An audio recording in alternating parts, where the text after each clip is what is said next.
जय हिंद दोस्तों। एक बार आप सभी का फिर से बहुत बहुत स्वागत है हमारे new YouTube channel NCERT solutions with me में। तो देखिए, आज की इस वीडियो में हम सीधा हिस्ट्री के क्लास 8 के चैप्टर 12 इंडिया आफ्टर इंडिपेंडेंस को पूरा डिटेल में इसके स्पेशल नोट्स को हम कवर करने वाले हैं, यानी कि उन क्वेश्चंस को जो कि आपके बुक में नहीं है, लेकिन हाँ, अगर आपका क्वेश्चन पेपर आता है तो ये उस हिसाब से बहुत ही ज़्यादा इम्पोर्टेंट हो जाती हैं। तो आज की इस वीडियो में हम इसको कवर करने वाले हैं। मैं आपको एक बात और बता देना चाहता हूँ इसी के संग कि आपको अगर इसकी पीडीएफ भी चाहिए होगी तो वो आपको हमारे टेलीग्राम चैनल पे मिल जाएगी। टेलीग्राम चैनल का लिंक आपको डिस्क्रिप्शन में मिल जाएगा।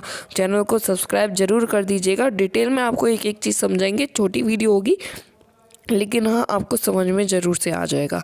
एक एक चीज़ एमसीक्यू फुल एक्सरसाइज को हम डिटेल में इस बार पढ़ने वाले हैं, यानी कि आपका अगर चैप्टर किसी का रह गया तो फिर वो भी उसका कंप्लीट एक तरीके से हो जाएगा। तो चलिए विदाउट टाइम वेस्ट करें वीडियो को शुरू करते हैं।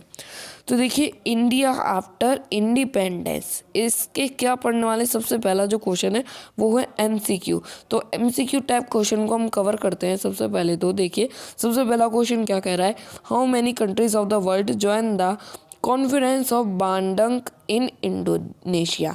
देखिए, इंडोनेशिया में एक कॉन्फ्रेंस हुई थी जो कि पूरे वर्ल्ड की थी। तो उसमें कितने कंट्रीज़ ने भाग लिया था, मतलब कितने कंट्रीज़ थे जिन्होंने उसमें पार्ट लिया था कि भैया हम भी आ रहे हैं, तुम्हारे संग आ रहे हैं। तो वो टोटल कितने कंट्रीज़ थे, ये 29 कंट्रीज़ थे। ये 29 कंट्रीज़ थे। इस बात को आपको ध्यान रखनी है, 29 कंट्री इंपॉर्टेंट है, इसको ध्यान रखिएगा। देखिए, Dharavi the largest slum of the world is situated in Dharavi. देखिए, ये जो लोग मुंबई में रहते होंगे या फिर कहीं और भी रहते होंगे, मुंबई में जो रहते उन्हें तो पता ही होगा पक्का कि जो धारावी है वो मुंबई में है।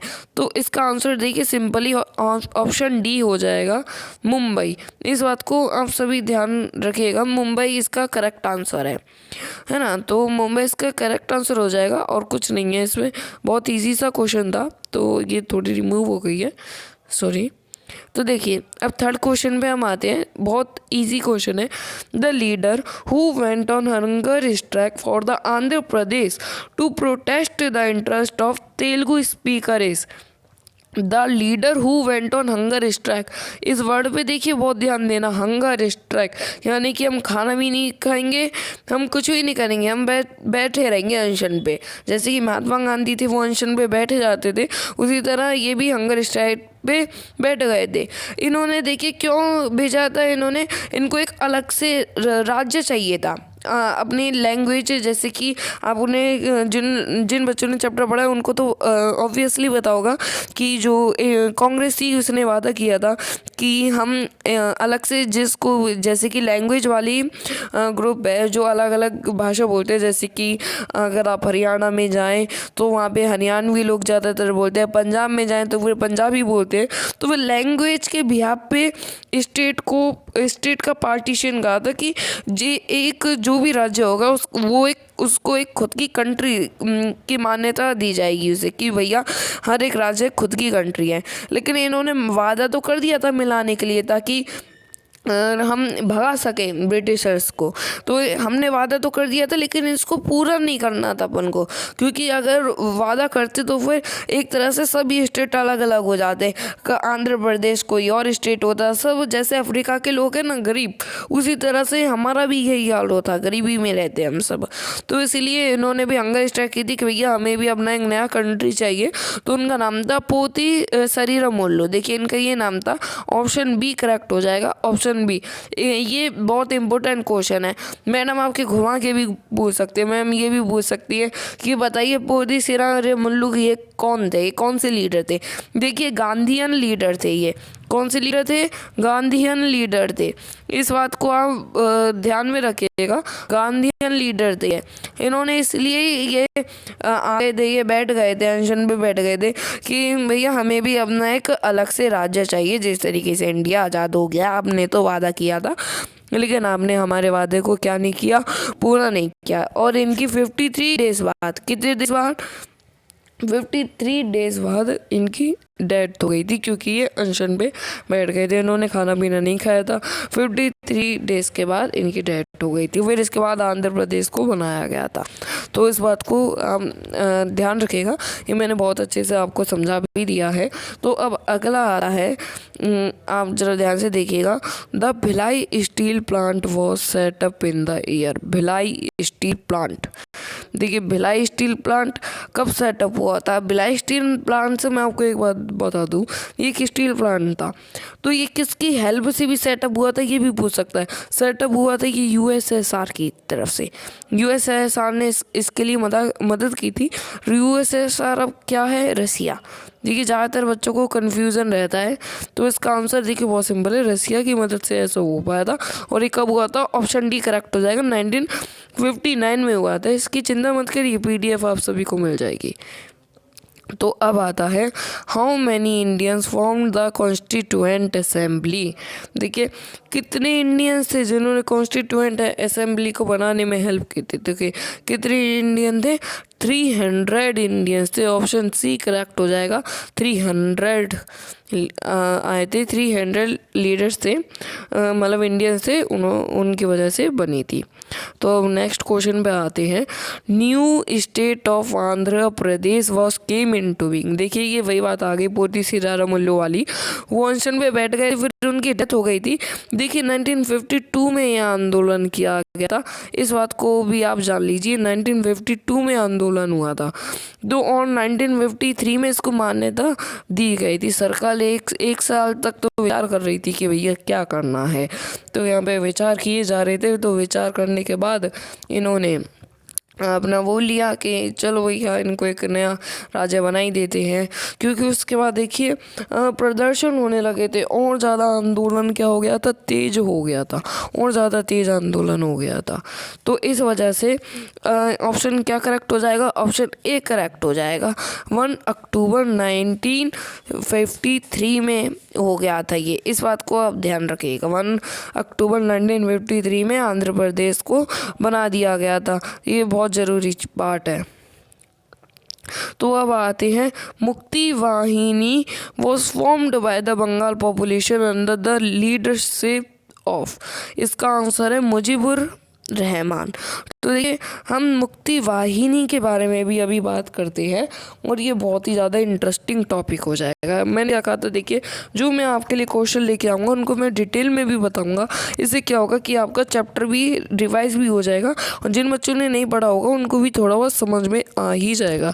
तो ये बहुत ही ज़्यादा इंपॉर्टेंट चीज़ है, इसको याद करना। मुक्ति वाहिनी, देखिए जो मुक्ति वाहिनी है ना, ये कहती है आपको 1971 का इंडिया और पाकिस्तान का तो वॉर याद ही होगा। तो देखिए जो अंग्रेज थे ये बिल्कुल भैया पागल थे, आईपीएल खेल गए थे।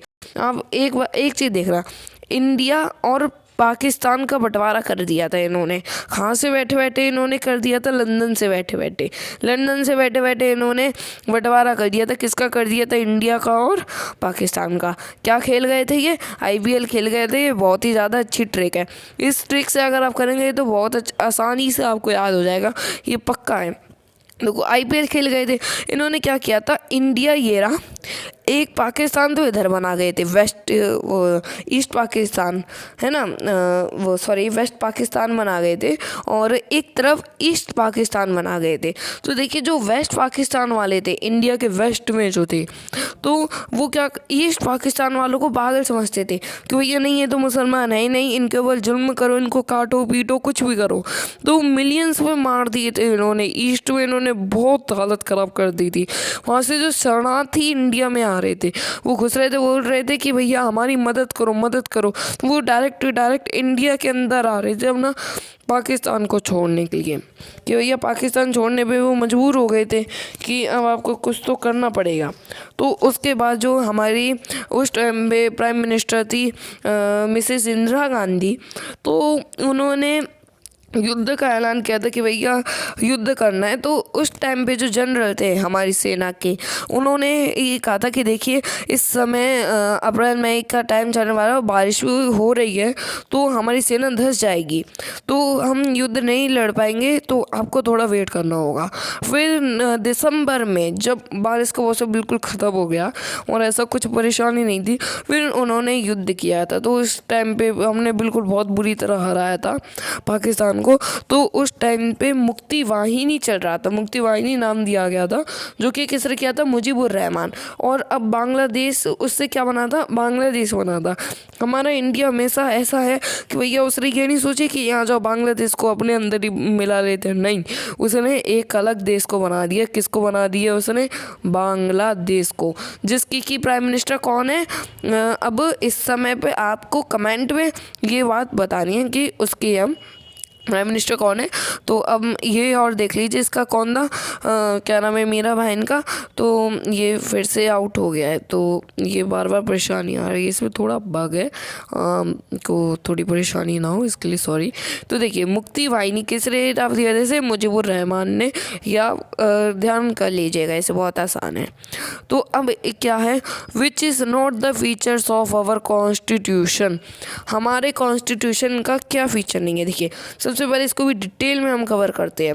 Adoption of universal adult franchise, नहीं, ये तो हमारे कॉन्स्टिट्यूशन का है। यूनिवर्सल एडल्ट फ्रेंचाइजी में क्या चीज़ थी, इसमें ये था कि उस टाइम पे देखिए केवल हमारा एक इंडिया ही ऐसा देश था जिसने क्या नाम है आपका, वुमेन और मैन दोनों को मान्यता दी थी राइट टू वोट की। क्या कि भैया लेडीज़ भी वोट कर सकती हैं, जेंट्स भी वोट कर सकते हैं। पहले जो विदेशों में केवल जेंट्स को ही यानी मेल्स को ही अधिकार था वोट करने का, फीमेल्स को नहीं था। इस तरह आंदोलन भी हुए थे वहाँ पे अमेरिका, यहाँ पे अगर आप देखें। लेकिन हमारे इंडिया ने इसको साथ रखते हुए चला। इंडिया केवल एक ऐसी कंट्री था जिसने साथ रख के चला इंडिया। और देखिए यहाँ पे अब सेकंड ऑप्शन क्या आता है, प्रेफरेंस टू हिंदू रिलीजन। हमारे कॉन्स्टिट्यूशन में ये नहीं है कि केवल हिंदू को ही प्रेफरेंस दी गई हो, नहीं, सभी धर्मों को दी गई थी, सभी रिलीजियन को क्या दी गई थी, प्रेफरेंस दी गई थी, इक्वलिटी दी गई थी। तो यहाँ पे तो सीधी सी बात है कि ये गलत हो जाता है, लेकिन हाँ हम आगे के ऑप्शन को भी कवर करेंगे। Equal right to all citizens, equal right, सभी को समान अधिकार, ये भी हमारे कॉन्स्टिट्यूशन में लिखा हुआ है। लेकिन ये नहीं लिखा हुआ प्रेफरेंस टू हिंदू रिलीजन, ऐसा नहीं है, तो ये हमारा गलत हो जाएगा। और एक है special privileges for the poorest and most disadvantages in Indian, ये भी इस हमारे कॉन्स्टिट्यूशन में लिखा हुआ है। तो इस गलत आंसर क्या हो जाएगा, तो देखिए गलत आंसर क्या हो जाएगा इसमें, बी ऑप्शन गलत हो जाएगा, है ना, मतलब not the feature of our constitution. तो नॉट की बात करें यानी कौन सा फीचर नहीं है, तो वो है प्रेफरेंस टू हिंदू रिलीजन, ये करेक्ट हो जाएगा। ओके, तो अब आगे चलते हैं।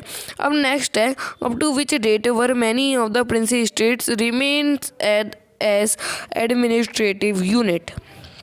देखिए इसको भी मैं एक बार डिटेल में कवर कर लेता हूँ, क्योंकि ये भी बहुत ही ज़्यादा ज़रूरी क्वेश्चन है आपके पेपर के पॉइंट ऑफ व्यू से।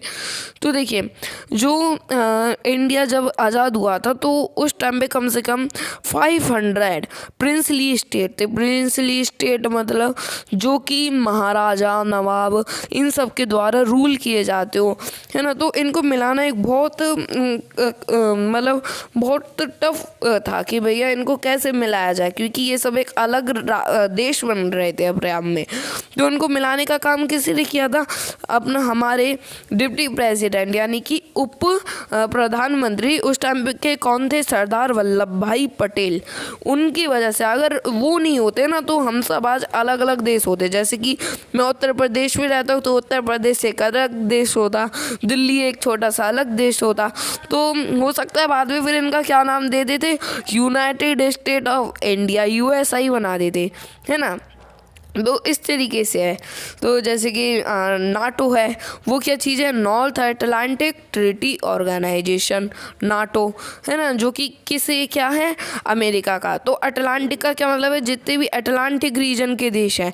अगर आप हमारे वर्ल्ड के पॉलिटिकल मैप को देखेंगे और अटलांटिक ओशियन को देखेंगे तो उसके पास के जितने भी देश है वो सब अटलांटिक ओशियन से जो टकराव है, जिनका जो टच करते हैं अटलांटिक ओशियन को, वो सब उसके अंदर आ जाते हैं। तो वो अमेरिका का था, है ना। तो अब ऐसे ही इंडिया ने ऐसा किया नहीं। तो अब क्या आ जाता है कि अब ये क्या पूछ रहे हैं यहाँ पे, वो कब तक प्रिंसली स्टेट रिटेन थे, यानी कि किस तारीख तक प्रिंसली स्टेट थे। और जैसे कि एक दो स्टेट बचे होंगे तो उनका क्या किया कि भैया तुम भी मिल जाओ। तो उन्होंने क्या कहा कि ठीक है भैया, हम उन्होंने भी साइन कर दिया। तो कब तक रहे थे, अप टू अक्टूबर 31 1956। 1956 अक्टूबर जब ख़त्म हुआ नवंबर से, आप ये मान लीजिए कि नवंबर से सभी के सभी जितने भी राजा थे, प्रिंसली स्टेट थे, वो सब इंडिया के अंडर में आ चुके थे, इंडिया के साथ जुड़ चुके थे। तो ये भी बहुत आसान है और आपको, मुझे पक्का उम्मीद है कि आपको ये चीज़ समझ में आ रही होगी जितनी डिटेल में मैं समझा रहा हूँ। अब देखिए नेक्स्ट क्वेश्चन आ जाता है, the United Nations was formed in UN। United nation कब बना था? देखिए यूनाइटेड नेशन 1945 में बना था, जब वर्ल्ड वॉर सेकंड ख़त्म हुआ था। क्या ख़त्म हुआ था? World war second. World war second किस वजह से ख़त्म हुआ था? जब अमेरिका ने क्या किया था, जापान के ऊपर हिरोशिमा एंड नागासाकी पे एटम बम गिराया था। तो एटम बम गिरा दिया था जापान और नागासाकी के ऊपर, वो सॉरी जापान नागासाकी के में हिरोशिमा और नागासाकी के ऊपर। तो उसके बाद जापान ने बिल्कुल ही सरेंडर कर दिया था। देखिए अभी इस वाली हिस्ट्री पे रही आएगा कि सरेंडर क्या था, जापान पहले क्या था। देखिए जापान कुछ अलग ही चीज़ थी। जापान एक वो देश था जिसने रसिया तक के ऊपर कब्जा कर लिया था। रसिया भी हार गया था, उसे रसिया ने भी घुटने टेक दिए थे। चीन को भी कब्जा कर लिया था, साउथ कोरिया को भी कर लिया था, नॉर्थ कोरिया को भी कर लिया था। इसलिए भैया जापान बहुत ऊँचा था। लेकिन उसने गलती क्या कर दी, उसने क्या किया, अमेरिका का जो एक आइलैंड था उसके ऊपर वहाँ की नौसेना रहती थी, उसने उसको ध्वस्त कर दिया था। अमेरिका को तो बस एक मौका चाहिए था कि भैया कब हम अपना एटम बम को टेस्ट करें। और देखिए एटम बम की एक और ख़ास बात मैं आपको पहले से ही बता देता हूँ। एटम बम इतना ज़्यादा वो सीक्रेट विषय था जो प्लान किया गया था कि जो वहाँ के प्रेसिडेंट थे सिर्फ उन्हीं को पता था, बाकी और किसी को भी नहीं पता था। जब वो प्रेसिडेंट के इलेक्शन हुए थे, फिर उसके बाद जो न्यू प्रेसिडेंट बने थे, तो तब उनको बताया गया कि देखिए ये चल रहा है हमारा एटम बम का मिशन। तब वो जाके उन्हें पता चला था अच्छा तो एटम बम पे काम चल रहा है। और वे जब एटम बम का टेस्ट किया तो फिर भैया USSR ये गुस्सा नाराज़ हो गया कि भैया हम तो अलायंस पावर है, हम तो एलाइड पावर है, तुमने ऐसा कैसे कर दिया, है ना। जो भी हम टेक्नोलॉजी बांटते वो साथ साथ बांटते, लेकिन तुमने हमको ये टेक्नोलॉजी पता ही नहीं। उस टाइम पे वो ये समझ रहे थे कि भैया जिसके पास परमाणु बम होगा वही राजा होगा। तो उस टाइम पे ये नीति थी। अब भैया क्या किया, रशिया नाराज़ हो गया, बोला हम तुम्हारे अब से दुश्मन हैं। फिर क्या चालू हो गया, कोल्ड वार चालू हो गया। सबने अपने अपने अलायंस बनाए और अमेरिका ने नाटो बनाया। और रशिया का आपको कमेंट बॉक्स में आंसर दे रहा है कि रशिया ने कब बनाया और उसका क्या नाम था। तो इसी तरीके से चलता रहेगा। और कोल्ड वार क्या चीज़ थी, आप ये मत समझिए कि सर्दी में युद्ध किया था, और नहीं, उन्होंने सर्दी में युद्ध नहीं किया था। और वो क्या करते थे सर्दी के टाइम पे, जैसे कोल्ड से पता चला ठंड के टाइम पे वो युद्ध अभ्यास करते थे कि जैसे कि युद्ध हुआ हम युद्ध के लिए तैयार हैं, कभी भी चढ़ाई कर देंगे। जिस तरीके से अभी यूक्रेन और रशिया वाला तनाव चल रहा है देखने को, तो उस तरीके से होता कि अब चढ़ाई कर देंगे। दोनों अपनी अपनी शक्ति प्रदर्शन करते थे कि भैया औरों के सैनिकों को डराते थे कि देखिए हम कितने खतरनाक है। तो कोल्ड वॉर का भी एक टाइप था, ये भी अपने टाइप में बहुत फेमस था। अब देखिए हम नए क्वेश्चन पे आते हैं। क्वेश्चन नंबर 11 में, India celebrated it's 60th year of independence.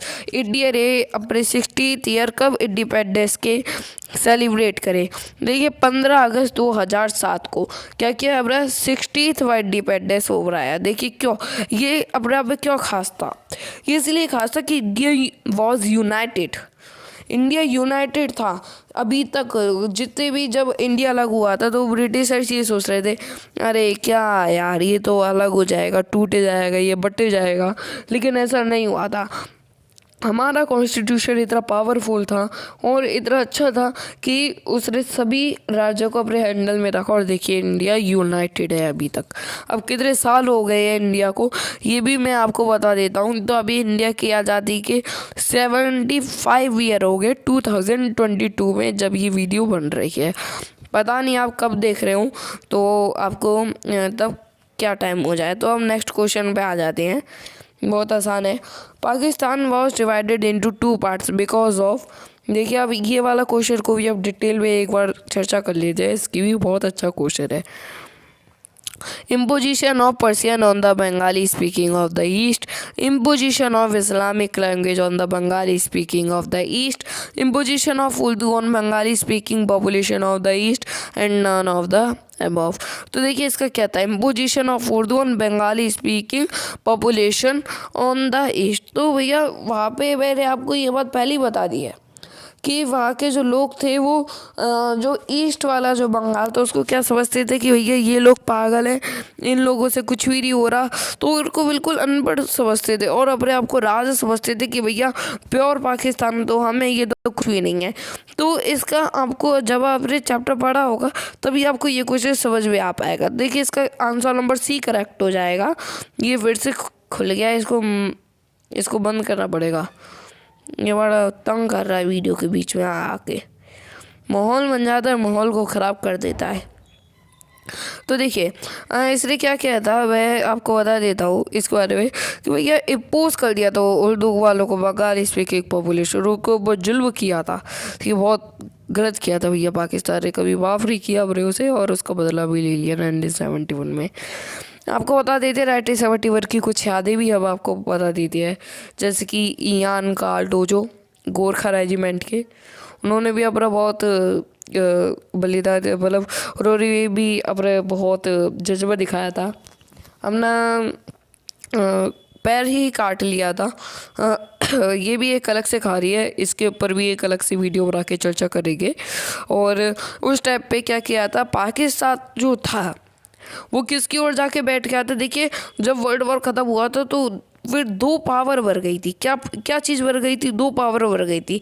एक बढ़ गई थी, देखिए यूएसए एंड यूएसएसआर, यूएसए और यूएसएसआर की ये 2 पावर बन गई थी भैया, कि कौन सा देश यूएसए की तरफ आएगा, कौन सा देश यूएसएसआर की तरफ आएगा, जो कि यूएसएसआर अब रशिया है।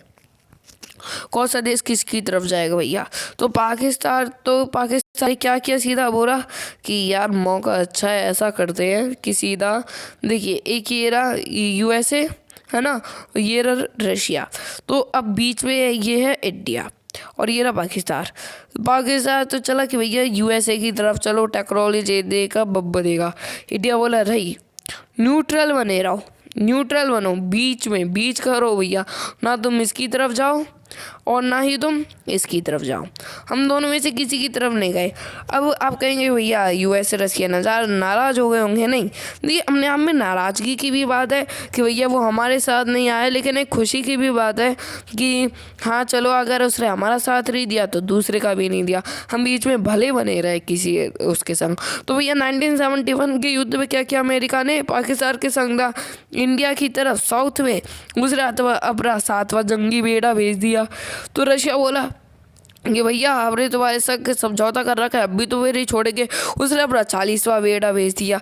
लेकिन उस टाइम पे एक बड़ी परेशानी थी हमारे लिए। देखिए क्या परेशानी थी हमारे लिए, एक ये बहुत बड़ी परेशानी थी कि जो रशिया के जो शिप्स थे उनकी जो क्षमता थी वो केवल 300 किलोमीटर के अंदर थी, कि अगर 300 किलोमीटर हमारी रेंज है, अगर इस 300 किलोमीटर के अंदर कोई भी आया ना तो भाई साहब हम उसे उड़ा देंगे, हम ये भी नहीं देखेंगे वो कौन है। उस टाइम में वर्ल्ड वॉर 3 जैसी सिचुएशन बन गई थी। रशिया ने रिस्क लेते हुए अपने जंगी बेड़े को 300 किलोमीटर के अंदर लाया। जैसे ही लाया उनके मेजर ने आदेश दे दिया कि सभी रशिया के मेजर है कि सभी पनडुब्बियों को ऊपर उठा दिया जाए। अमेरिका वाले भाई साहब डर गए तो पूरा बेड़ा लेके आए। उस तरफ से ब्रिटेन ने अपना ईगल भेज दिया था, क्योंकि भैया देखो ब्रिटेन USSR, USA, फ्रांस, ये सब क्या थे, एलाइड पावर थे। ये सब युद्ध कर रहे थे, जापान जर्मनी इसके खिलाफ कर रहे थे। तो ये ब्रिटेन भी USA के पीछे पीछे चलेगा, वो तो उसकी पूछ वैसे ही है, तो वो भी उसके पीछे पीछे चला। उसने क्या किया, अपना ईगल भेज दिया। इंडिया रशिया को कौन सा डर था, उसने रिस्क ली, उसने 300 किलोमीटर के अंदर लाया। तो बोले क्या रहा है, अमेरिका वाले बोले कि हमारे पास तो मिसाइल से न्यूक्लियर बम है हमारे पास। रशिया वाले बोले हमारे पास भी तो है, हमारे पास तो इतने हैं कि हम तो गिट्टी बीड़ी करके लाए, जितने थे हम तो सब लिया है। तो अमेरिका वाले डर गए, तो भैया उन्हें भागना पड़ा। वो वहाँ से भाग गए। ईगल तो पहले ही भाग गया डर के मारे, क्या करे। इंडिया ने कैसा भगाया था, तो उसको भाग रहा था, उसको पता था। इधर भगत सिंह जैसे लोग बैठे हैं, काट देंगे, पता भी नहीं चलेगा, हंसते हंसते फांसी पे चढ़ जाएंगे, उल्टा हमें और मार देंगे। तो ये भी एक कहानी थी। तो ये इस कहानी को भी अब टॉपिक को साइड में रखते हैं और वन लाइनर क्वेश्चन की ओर आते हैं। हिंदू पाकिस्तान, इस चीज़ को और समझ रहा, a partition of India on the basis of religion and nominated by Hindus called by Nehru. A partition of India, India का पार्टीशन किसके बेसिस पे, रिलीजन के बेसिस पे।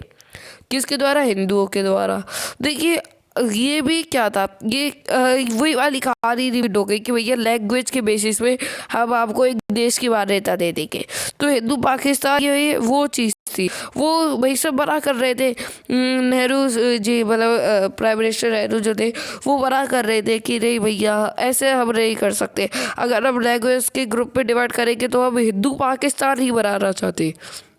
उन्होंने मना कर दी थी, रही यूनाइटेड रहेगा और अब हिंदू पाकिस्तान के उसमें रही बनाना चाहते। और सरदार वल्लभ भाई पटेल भी उन्हीं के साथ थे कि हाँ भैया मेरे को जोड़ूंगा, तो उन्होंने जोड़ा था ये। अब देखिए सेकंड आ जाता है गांधीयन फॉलोअर ऑफ, देखिए गांधीयर, गांधीयर किसे कहते थे, follower of Gandhi ji's ideas and action. Follower of Gandhi ji's ideas and action, यानी गांधी जी के आइडियाज़ में, गांधी जी के विचारों में चलने वाले लोगों को क्या कहते थे, गांधीयर कहते थे। जैसे कि पोती सिरारा बुल्लू वो क्या थे, गांधीयन लीडर थे, वो गांधी जी के आदर्शों पे चलते थे। तो वो चीज़ थी। फ्रेंचाइज क्या है, right to vote. Right to vote था, जैसा कि मैंने आपको बता दिया, यूनिवर्सल एडल फ्रेंचाइज बहुत अच्छे से पता होगा। मिक्स्ड इकोनॉमी क्या चीज़ है भैया, ये मिक्स्ड इकोनॉमी, मिक्स्ड इकोनॉमी क्या चीज़ है, both private and public sector, both private and public sector take part in the production of industries and other spheres. ये भी बहुत ज़रूरी चीज़ है, यानी कि प्राइवेट सेक्टर भी और गवर्नमेंट सेक्टर भी वो एक संग था, कि हम एक संग रहेंगे, हम यूनाइटेड रहेंगे और मतलब दोनों मिलके काम करेंगे और डेवलपमेंट को आगे बढ़ाएंगे। कोल्ड वार क्या चीज़ थी, मैंने आपको बता दिया है, the period of power rivalries and ideological conflicts between USA and USSR। वही भैया कि युद्ध प्रदर्शन करते थे, हमारे पास इतनी ताकत है, दोनों एक दूसरे को डराने की कोशिश करते थे। अब देखिए ज़रा ये क्या चीज़ है, non alignment, not to side any world power. देखिए नॉन अलाइनमेंट क्या चीज़ है, जैसे मैंने बताया ना, दो पावर थी, एक थी USA, एक थी रशिया, बीच में था इंडिया। इंडिया ने कहा कि भैया हम न्यूट्रल रहेंगे, और जब भी समय आया युद्ध का दोनों के बीच में, तो केवल एक इंडिया ही था हमारा, दुनिया सारे जहाँ से अच्छा है हिंदुस्तान हमारा। इसी ने शांत करवाया था कि भैया सब के सब इसी के पास अपना कॉन्फ्लिक्ट लेके आते थे। इन्हें कहता था आ जाओ, तुम भी आ जाओ, तुम भी आ जाओ, तुम भी आ जाओ, तुम भी आ जाओ, सबका एक साथ निपटा देंगे। तो इंडिया ये नीति भी चलता था, बहुत बढ़िया नीति यही थी ये भी इंडिया की। तो इंडिया न्यूट्रल रहा था, तो नॉन अलाइनमेंट इसको नाम दिया गया। इसके साथ बाद में और भी देश आ गए कि भैया अब भी न्यूट्रल रहेंगे, अब भी नहीं रहेंगे किसी के गुट में, अब भी अपना इंडिपेंडेंट ही रहेंगे। अब देखिए ट्रू फॉल्स पे आ जाते हैं। At independence the majority of Indians lived in city. Independence के टाइम पे majority of Indian lived in city, क्या जब आज़ादी हुई थी तो फिर ज़्यादातर लोग शहरों में रहते थे, रही भैया वो तो विलेज में रहते, तो इसका ऑब्वियसली फॉल्स हो जाएगा, बहुत आसान है। तो अब आता है आपका the constituent assembly was made up of members of Muslim league.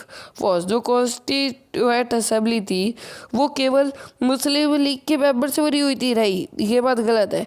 अब आ जाता है in the first national election only men of age 30 was allowed to vote. नहीं, 30 एज का नहीं था उस टाइम पे, 21 था, 21 एज थी। फिर उसके बाद घटा के 18 कर दी गई कि भैया अब तक मैच्योर हो जाते हैं, अब सही है, तो उन्होंने 18 कर दी थी, ध्यान रखना। The second 5 year plan was focused on the development of agriculture. नहीं, डेवलपमेंट ऑफ एग्रीकल्चर नहीं था, development of machines and whole India था, हर एक चीज़ में फोकस करना था। नहीं, नेहरू जी ने क्या चलाया था, जो हमारे प्रेसिडेंट थे नेहरू जी, उन्होंने क्या चलाया था, 5 ईयर प्लान, कि भैया 5 साल की, आप 5 साल आगे की सोच रख के सोच रहे हैं कि भैया 5 साल के अंदर ये हो जाना चाहिए, क्योंकि पता है हर 5 साल में इलेक्शन हो रहा है, तो 5 साल, इस 5 साल के अंदर ये काम होगा। जैसे मोदी जी है, वो कहते हैं कि आप 5 साल में ये काम कर देंगे, तो वो भी एक तरह 5 ईयर प्लान था, है ना। तो ये क्या कह रहा है, क्या वो एग्रीकल्चर पे ही फोकस करता था? नहीं, वो सब चीज़ों पे फोकस करता था, ध्यान रखना है इस बात को। अब आ जाता है doctor B R Ambedkar was the chair of the drafting committee of the constitution. True, इसका बिल्कुल सही है, ये आज लिख रहे हुए भूल गए, लेकिन इसका ट्रू है ना। तो वो चेयर रहते हैं हमारे ड्राफ्टिंग कमेटी की कॉन्स्टिट्यूशन के। अब आ जाता है the second 5 year plan was formulated in 1952। जी नहीं, 1952 में नहीं आया था ये, 1956 में इसको लाया गया था, इस बात को ध्यान रखिएगा, 1956 में आया था। अब आ जाता है the population of India in 1947 was 38 crore. नहीं, देखिए 38 करोड़ रही थी, 350 बिलियन में पहुंच गई थी इंडिया की पॉपुलेशन, 350 बिलियन में। तो ये इसकी बात गलत हो जाएगी, तो ये बात गलत है। अब देखिए, अब ये फिर से शुरू हो गया, ये तक कर मारेगा रही। देखिए अब क्या आ जाता है विद द ब्लैक्स। अब क्या है, पहला क्वेश्चन है असैसिनेटेड गांधी जी, गांधी जी को किसने मारा था? नहीं, नाथूराम गोडसे, इधर स्पेलिंग मिस्टेक है, नाथूरेन लिख दिया है, बारिश बना दिया है उसने, है गोडसे की, जबकि इन्होंने हमारे प्यारे प्यारे गांधी जी को मार दिया था। गलत किया भैया, भगवान माफ नहीं करेगा, है। अब आते हैं 26 जनवरी 1950 आवर डैश वॉज अडॉप्टेड। किस चीज़ को अडॉप्ट किया था? कॉन्स्टिट्यूशन को। आपके दिमाग में एक सवाल भी आया होगा भैया कि जो हमारा कॉन्स्टिट्यूशन था वो 26 नवंबर 1949 को तैयार हो गया था, तो इन्होंने बाकी के 3 महीनों तक क्या किया? तो भैया चर्चा की, डिबेट चली, फिर साइन हुए सबके कि हाँ भैया मेरा नाम ये, मैं साइन कर रहा हूँ, कॉन्स्टिट्यूशन अडॉप्ट हो रहा है। तो टोटल कितने लोग थे भैया?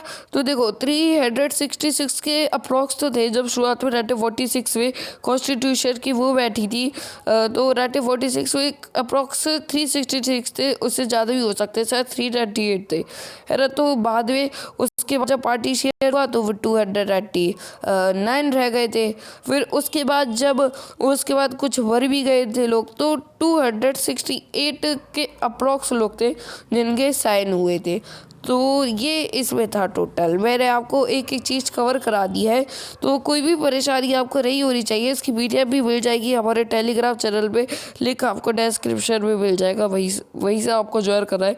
सब चीज़ आपको वहीं पे प्रोवाइड की जाएगी। आपका कुछ भी ऐसा आपको परेशानी नहीं होगी, मैंने बहुत अच्छे से समझाया। चैनल को जरूर से सब्सक्राइब कर दीजिएगा। Thank you. फिर से मिलेंगे नेक्स्ट वीडियो में, तब तक के लिए जय हिंद, वंदे मातरम।